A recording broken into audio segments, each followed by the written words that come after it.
നമസ്കാരം. പ്രധാന വാർത്തകൾ.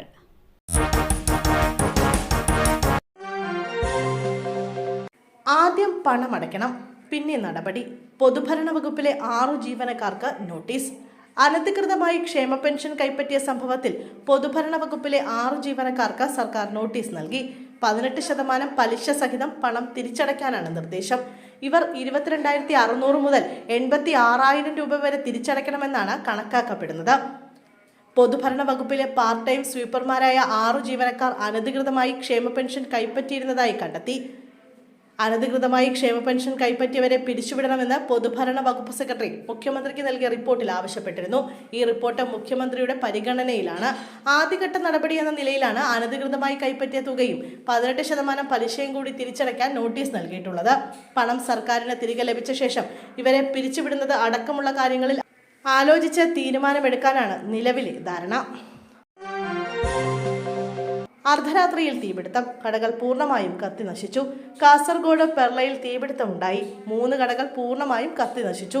രാത്രി 12:30ഓടെയാണ് അപകടമുണ്ടായത്. അഗ്നിരക്ഷാ സേന എത്തി തീയണച്ചു.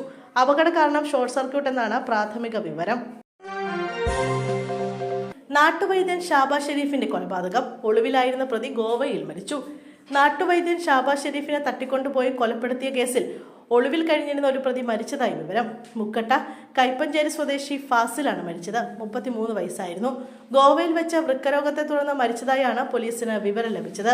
കേസിലെ മുഖ്യപ്രതികൾ പിടിയിലായതിനെ തുടർന്നാണ് ഫാസിൽ ഒളിവിൽ പോയത്. ഇയാൾക്കെതിരെ പോലീസ് ലുക്കൌട്ട് നോട്ടീസ് ഇറക്കിയിരുന്നുവെങ്കിലും പിടികൂടാനായിരുന്നില്ല. അന്വേഷണം തുടരുന്നതിനിടെയാണ് മരണവിവരം അറിയുന്നത്. കാർ നിയന്ത്രണം തെറ്റി മറിഞ്ഞു. 2.5 വയസ്സുകാരന് ദാരുണാന്ത്യം. നെടുമങ്ങാട് പുതുക്കുളങ്ങരയിൽ കാർ നിയന്ത്രണം തെറ്റി മറിഞ്ഞ 2.5 വയസ്സുകാരന് ദാരുണാന്ത്യം. ആര്യനാട് പറണ്ടേട് സ്വദേശി വിഷ്ണുവിന്റെയും കരീഷ്മയുടെയും 2.5 വയസ്സുള്ള മകൻ ഋതിക്കാണ് മരിച്ചത്. ആര്യനാട് പറണ്ടോട് പോകുന്ന വഴി പുതുക്കുളങ്ങര പാലത്തിന് സമീപമാണ് അപകടം നടന്നത്. നിയന്ത്രണം തെറ്റിയ കാർ പാലത്തിന് സമീപത്തെ കുറ്റിയിൽ ഇടിച്ച് മറിയുകയായിരുന്നു. ഇടിയുടെ ആഘാതത്തിൽ ഡോർ തുറന്ന് പിൻവശത്തെ സീറ്റിലായിരുന്ന കുഞ്ഞ് തെറിച്ച് പുറത്തേക്ക് വീണു. കുട്ടിയുടെ മുകളിലേക്ക് കാർ മറിഞ്ഞാണ് ദാരുണാന്ത്യം. ഋതിക്ക് തൽക്ഷണം മരിച്ചു. 2 കുട്ടികൾ ഉൾപ്പെടെ 7 പേരാണ് കാറിലുണ്ടായിരുന്നത്. അപകടത്തിൽ പരിക്കേറ്റവരെ മെഡിക്കൽ കോളേജ് ആശുപത്രിയിലേക്ക് കൊണ്ടുപോയി. ഇന്നലെ രാത്രി 12 മണിയോടെയാണ് നാടിനെ നടുക്കിയ അപകടമുണ്ടായത്. ജിം പ്രവർത്തിച്ചിരുന്ന 3 നില കെട്ടിടം തകർന്നു വീണു. 20കാരി മരിച്ചു. 15ഓളം പേർ കുടുങ്ങിക്കിടക്കുന്നു. പഞ്ചാബിലെ മൊഹാലിയിൽ 3 നില കെട്ടിടം തകർന്നു വീണു.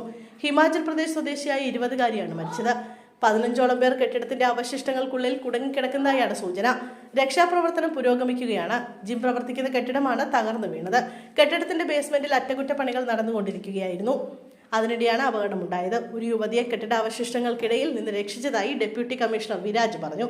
ആശുപത്രിയിൽ പ്രവേശിപ്പിച്ച യുവതിയുടെ നില ഗുരുതരമാണ്.